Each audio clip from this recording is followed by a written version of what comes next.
Willkommen beim Meilencoach. Kürzlich hat Miles & More und die Lufthansa Group für Aufregung gesorgt.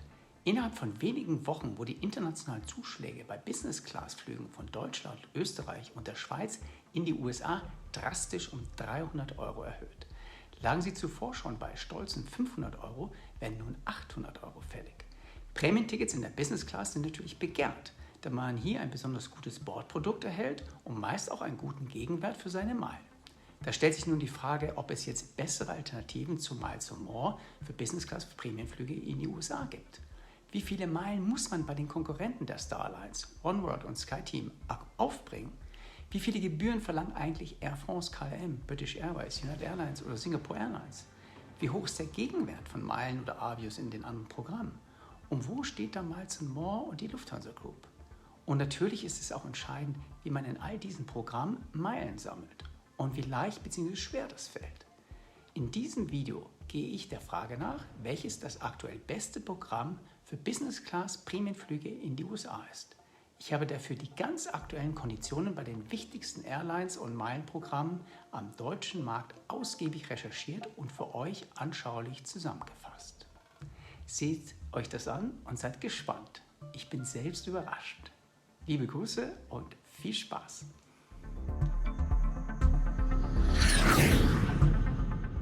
Sehen wir uns zunächst Miles & More als Ausgangspunkt an. Das Programm, das für Deutsche, Österreicher und Schweizer das naheliegendste Meilenprogramm ist. Jeden Monat veröffentlicht Miles & More neue Meilenschnäppchen zu ausgewählten Zielen.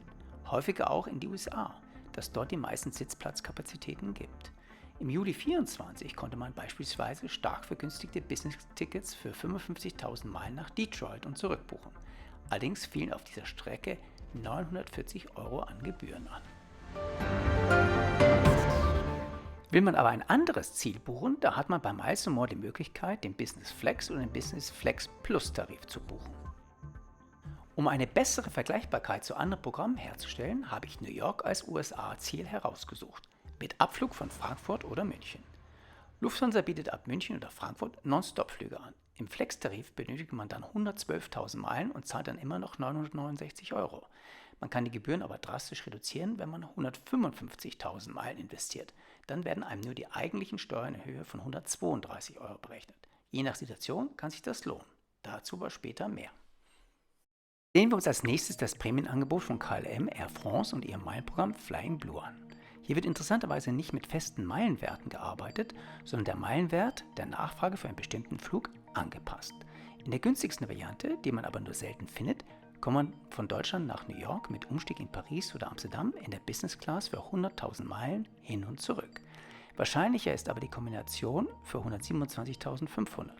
Die Steuer- und Gebührenlast liegt dann bei ca. 600 €, so wie früher bei Miles & More auch. Wenn man aber mit den Terminen nicht so flexibel ist, dann können auch 405.000 Meilen fällig werden oder noch mehr. Eher ein First-Class-Tarif. Die Gebühren bleiben aber konstant bei ca. 600 €. Sehen wir uns nun einmal den Executive Club von British Airways an. Das Programm ist beliebt bei Vielreisenden, da man dort auch recht bequem Flüge mit den Partner Airlines der Oneworld buchen kann, falls die Seite nicht gerade zusammengebrochen ist. Ein Flug mit British Airways von München nach New York mit Umstieg in London und zurück kostet in der Business Class in der Nebensaison stolze 190.000 Avios und 400 € Gebühren, was wieder eher niedrig ist. Allerdings ist das immer noch mehr als bei Lufthansa im Flex Plus Tarif. Fliegt man aber zur Hauptsaison, dann werden sogar 212.500 Avios und 400 € Gebühren fällig. Die Transatlantikstrecke kann man aber auch mit American Airlines buchen. Die Meilen für diese Kombination reduzieren sich dann zwar auf 154.000 Avios, dafür steigen die Gebühren gewaltig an, 1.023 €. Richtig günstig wird es aber mit Iberia. Man kann ein Business-Ticket bereits für 98.000 Avios und 377 € Gebühren buchen. Allerdings sind die Verfügbarkeiten miserabel. Anders als bei British Airways selbst. United Airlines, auch eine Airline der Star Alliance, fliegt nonstop von Frankfurt nach New York. Dazu ist das Programm Mileage Plus hilfreich, wenn man verfügbare Prämientickets mit der Star Alliance, also auch der Lufthansa Group, sucht. Auffällig ist, dass Flüge mit der United Polaris Business Class sehr teuer zu Buche schlagen. Für einen Hin- und Rückflug muss man dann schon gut 355.000 Meilen auf den Tisch legen. Die Gebühren sind dann aber mit 143 € human. Aber 355.000 Meilen? Interessanterweise kann man Lufthansa oder Swiss recht günstig buchen. 176.000 Meilen und 171 Euro Gebühren. Aber das ist auch nicht besser als der Flex Plus Tarif bei Miles & More. Andererseits kann man die United Polaris Business Class über Lufthansa mit deutlich weniger Meilen buchen. Für 56.000 Meilen und dann ca. 300 Euro Gebühren je Richtung. Je nach Meilenkonto ist das eine und andere interessanter. Allerdings ist die Verfügbarkeit bei Miles & More online sehr niedrig. Eine spannende Alternative ab Frankfurt nach New York JFK sind Singapore Airlines. Auf dieser Fifth Freedom Strecke hat man erstaunlich gute Chancen, ein Business-Class-Ticket mit dieser 5-Sterne-Airline zu bekommen. Für 162.000 Meilen und 143 Euro Gebühren bekommt man einen Hin- und Rückflug. Zubringer oder Abbringer lassen sich leider nicht dazu buchen. Auch bekommt man recht einfach Sitze in der renommierten First Class. Ab 194.000 Meilen kann man diese auf beiden Strecken testen. Die Gebühren bleiben gleich niedrig bei 143 Euro. Man kann über Singapore Airlines auch Flüge mit der Star Alliance buchen, also auch Lufthansa oder United. Komischerweise gelingt das kaum mit Hin- und Rückflugtickets, aber mit 2 Einfachflügen konnte ich Verfügbarkeiten finden. Es fallen dann auch jeweils 81.000 Meilen je Strecke an, aber die hohen Gebühren von Lufthansa werden leider umfänglich weitergegeben. Allein der Rückflug kostet dann über 1000 US-Dollar, egal ob mit Swiss oder Lufthansa. Auch der Hinflug kostet neben den 81.000 Meilen noch 640 Euro Gebühren. Das ist die teuerste Art, mit Prämientickets in die USA und zurückzufliegen. Interessanter ist es aber, United Prämienflüge mit KrisFlyer-Meilen zu buchen. Für 81.000 Meilen und schlanken 137 Euro Gebühren kann man dieses Produkt sehr günstig buchen. Die Verfügbarkeiten sind aber sehr gering. Braucht man nur einen günstigen Rückflug nach Deutschland, dann bietet sich Singapore Airlines Business Class auch an. Für 81.000 Meilen und 5 US-Dollar Gebühren ist man dabei. Wie gesagt, Lufthansa Group rechnet hier über 1000 Dollar. Ist man bei Miles & More und möchte mit wenig Gebühren Business Class fliegen, dann bietet sich natürlich auch die polnische LOT an.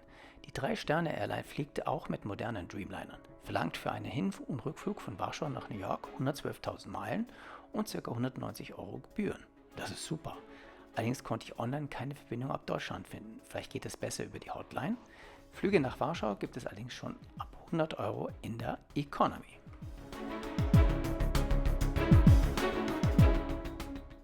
Last but not least war das Kundenprogramm Aeroplan der Air Canada in aller Munde, da man sehr günstig Meilen erwerben konnte. Ähnlich wie bei United kann man dort die Flüge der Starlines-Partner relativ günstig buchen. Die eigenen Business-Class-Strecken werden je nach Nachfrage sehr teuer verkauft. Wenn wir mit Air Canada von New York nach Frankfurt fliegen, dann werden ca. 140.000 bis 205.000 oder sogar 326.000 Meilen je Strecke fällig. Swiss wird hier schon für 70.000 Meilen je Strecke angeboten. Die Gebühren sind mit ca. 400 kanadischen Dollar bzw. 260 Euro für einen Hin- und Rückflug sehr überschaubar. Spannendes Aeroplan auch, wenn man eine One-Way-Strecke nach Deutschland buchen will. Für 70.000 Meilen und 50 Euro Gebühren ist man dabei, sogar Lufthansa. Das ist sensationell, wenn man bedenkt, dass man Aeroplan-Meilen für 1,05 Cent die Meile kaufen konnte. Dann fliegt man Business für 785 Euro die Strecke. Also auf Angebote achten. Ganz klar, wenn man jetzt nur die benötigten Meilen betrachtet, dann sind die Meilenschnäppchen von Miles & More mit 55.000 Meilen für einen Business-Class-Flug immer noch super günstig. Mit einigem Abstand folgen dann Iberia mit 98.000 und Air France Sonderangebot mit 100.000. Die Miles & More Flex-Tarife für die Lufthansa Group, aber auch für die LOT und die United zu 112.000 sind immer noch gut dabei. Das Mittelfeld spielt sich dann zwischen 130 und 200.000 Meilen ab. Die teuren Tarife der United und Air France mit über 350.000 Meilen schießen allerdings den Vogel ab. Wenn wir uns vor allem die Gebühren anschauen, dann liegen die besten Angebote zwischen 130 bis 200 Euro für einen Hin- und Rückflug in der Business Class. Die kann man bei Singapore Airlines, der United Polaris, bei Aeroplan, bei der LOT, aber auch bei den Lufthansa Business Class Flex Plus Tarifen finden. Verrechnet auch British Airways und Iberia mit ca. 400 Euro ab. Im Mittelfeld liegt auch noch Air France mit ca. 600 Euro. Dann wird es heftig. Besonders teuer sind die Miles & More Meilenschnäppchen und die Flex-Tarife mit 960 Euro. Nur übertroffen von American Airlines via Executive Club für 1023 Euro und die Lufthansa Group via Singapore Airlines mit Gebühren über 1500 Euro. Wie sieht es nun mit dem Gegenwert von Meilen und Avios für Prämienflüge in die USA aus? Viele von uns möchten möglichst viel Gegenwert für die angesparten Meilen und Avios erhalten. Um das wirklich beurteilen zu können, muss man auch in etwa die Ticketpreise der Airlines für die Business Class kennen. Für die bessere Vergleichbarkeit habe ich wieder Flüge nach New York herausgesucht. Die Preise stammen vom Zeitraum 21. bis 27.08.24 für Mitte November 2024, beziehungsweise für den gleichen Zeitraum, wie ich wiederum Verfügbarkeiten für Prämienflüge bei den einzelnen Airlines gefunden habe. Interessanterweise verlangen die meisten Airlines, bei denen man von Deutschland aus einen Umstieg benötigt, einen relativ ähnlichen Preis. Der liegt so zwischen 2.500 und 2.600 Euro. Die Airlines mit Direktflug im Angebot verlangen etwas bzw. deutlich mehr. Lufthansa berechnet ca. 2.800 Euro, United deutlich über 3.000 Euro. Bucht man direkt bei ihnen, kann das Ticket sogar über 4.000 bis 5.000 Euro kosten. Die Lotte verlangt ab Warschau, analog zum Prämienticket, satte 3.800 Euro für den Direktflug nach JFK. Sicherlich überteuert. Mit all diesen Informationen kann man nun den Gegenwert je Meile errechnen. Wir kennen die Ersparnisse der Prämientickets gegenüber den gekauften Tickets und können diese ins Verhältnis zu den benötigten Meilen bringen. Dann ergibt sich folgendes Bild. Den höchsten Gegenwert für Hin- und Rückflüge in der Business Class erzielt man immer noch mit den Meilenschnäppchen, trotz der massiven Gebührenanhebung. In meinem Beispiel liegt der Wert bei 3,4 Cent je Meile bzw. 34 Euro je 1000 Meilen. Das ist hervorragend, gilt aber eben nur für ausgewählte Flüge. Da muss man schon sehr flexibel sein. Super schneidet auch die LOT Business Class ab mit 3,3 Cent. Das liegt an dem überhöhten Ticketpreis, aber auch an den niedrigeren Gebühren.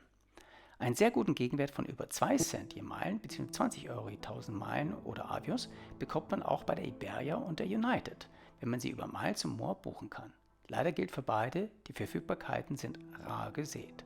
Einen guten Gegenwert von über 1,8 Cent je Meile bzw. 18 Euro je 1000 Meilen erzielt man auch noch bei dem Angebotstarif der Air France, der United Business Class über Singapore Airlines gebucht und beim Miles and More Business Class Flex Plus Tarif. Richtig schlecht und unbedingt zu vermeiden sind die teuren Air France, United Airlines und Lufthansa Group Tickets, wenn sie über Singapore Airlines gebucht werden. Alle anderen sind mittelmäßig. Mir ist klar, dass dies nur eine Momentaufnahme ist. Der Gegenwert kann sich grundlegend ändern, wenn gekaufte Tickets plötzlich viel billiger oder teurer werden, das Gebührenmodell plötzlich verändert wird oder das Meilentableau eine Verschlechterung erfährt. Ich bin allerdings überzeugt, dass man hiermit einen grundsätzlich gültigen Eindruck vom aktuellen Stand erhält. Trotzdem empfehle ich, jeden Prämienflug nach diesen Kriterien zu überprüfen. Was bekommt man dann bei den verschiedenen Airlines geboten? Wenn man noch keine favorisierte Airline hat oder auch mal was Neues ausprobieren will, dann kann man die einigermaßen objektiven Einschätzungen von Skytrax anschauen. Natürlich findet ihr auch auf YouTube noch eine Menge Videos. Auch bei mir könnt ihr Einblicke von der Business Class bei Lufthansa, United Airlines mit ihrer Polaris Business Class oder natürlich auch Singapore Airlines bekommen. Gemäß Skytrax hat nur Singapore Airlines 5 von 5 Sternen von diesen ausgewählten Airlines erhalten. Das würde ich auch so unterschreiben. Lufthansa, Swiss, British Airways, Air France und Iberia werden damit 4 Sterne eingestuft. Mir ist allerdings schleierhaft, wie Iberia insgesamt als Airline das geschafft hat. Aus meiner Sicht haben die bestenfalls 3 Sterne verdient. So wie die LOT, United Airlines oder auch American Airlines. Die Polaris Business Class der United ist für mich aber eher ein 4-Sterne-Produkt, ist aber eben nur auf internationalen Transatlantik-Strecken verfügbar. Wie ist das nun mit dem Sammeln von Meilen in den verschiedenen Programmen? Wenn man Meilen gut für einen Flug einsetzen möchte, dann muss man sie natürlich auch erst einmal generieren. Eine gute Methode, auch ohne zu fliegen, ist der Einsatz von Kreditkarten. In Deutschland gibt es leider nicht so viele meilenfähige Kreditkarten. Neben ein paar lokalen Sparkassen sind es vor allem die Lufthansa Credit Cards und die Kreditkarten von American Express. Gibt man beispielsweise 1.000 Euro mit einer privaten Lufthansa Credit Card aus, bekommt man dafür 500 Meilen auf sein Miles and More Konto gutgeschrieben. Aber leider nur dort. Bei der Business-Variante sind es dann sogar 1.000 Meilen. Bei American Express bekommt man für 1.000 Euro und aktivierten Turbo 1.500 Membership Rewards Punkte gutgeschrieben. Man kann dann entscheiden, zu welchem Programm man seine Punkte transferiert. In Deutschland geht das im Verhältnis von 5:4 bei Air France, KLM, British Airways, Iberia. Auch zu Singapore Airlines kann man im Verhältnis von 3:2 Punkte übertragen. Mit dem Umweg von Payback geht es dann im Verhältnis von 3:1 zu Miles and More. Somit kann man mit 1000 Amex-Punkten bis zu 1200 Meilen oder Avios bei diesen Airlines generieren, auch ohne zu fliegen. Überdies gibt es noch andere Airline-Partner für die Amex-Punkte. Achtung, immer wieder gibt es tolle Willkommensboni bei den verschiedenen Kreditkarten. Eine weitere Möglichkeit, schnell an Meilen zu kommen, ist der Kauf. Manche Airlines und deren Meilenprogramme verkaufen diese direkt, zum Beispiel British Airways, United Airlines oder Air Canada. Andere haben dafür einen Partner wie Miles & More mit Bundle & Go oder Air France mit Points.com. Am restriktivsten ist hier Singapore Airlines. Da kann man Punkte nur beim konkreten Buchen von Prämien für 4 Cent pro Meile dazu kaufen, wenn man mindestens die Hälfte schon hat. Auch hier ist immer auf wechselnde Angebote zu achten. Gibt es auch das Meilenpooling? Welche Programme erlauben das gemeinsame Sammeln von Familie oder Freunden, um schneller an Prämien zu kommen? Tatsächlich alle. Nur Singapore Airlines macht eine größere Einschränkung. Ein Erwachsener kann gemeinsam mit seinen Kindern sammeln. Das geht aber nicht darüber hinaus. Bei 2 Erwachsenen geht es dann schon nicht mehr. Meilen kann man auch im Schlaf verdienen. Mit Hotelbuchungen.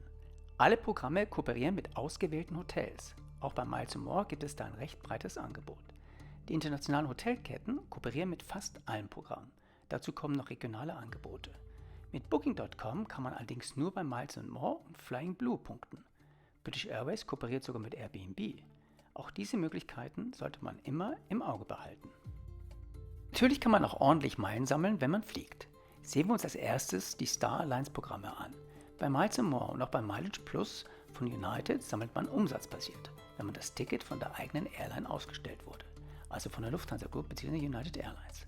Bekommt man bei Miles & More 4-fache Meilen auf den Ticketpreis und die Zuschläge der Airline, als Basismitglied bekommt man mit Status 6-fache Meilen. Bei United ist man großzügiger, man erhält mindestens 5-fache Meilen, in der obersten Statusebene sind es dann sogar 11-fache. Ist das Ticket aber von einer Partner-Airline ausgestellt, bekommt man Meilen je nach Entfernung und Reiseklasse. Das ist auch immer noch die Regel bei Singapore Airlines und Air Canada. Da ist eine umsatzbasierte Meilengutschrift noch nicht eingeführt.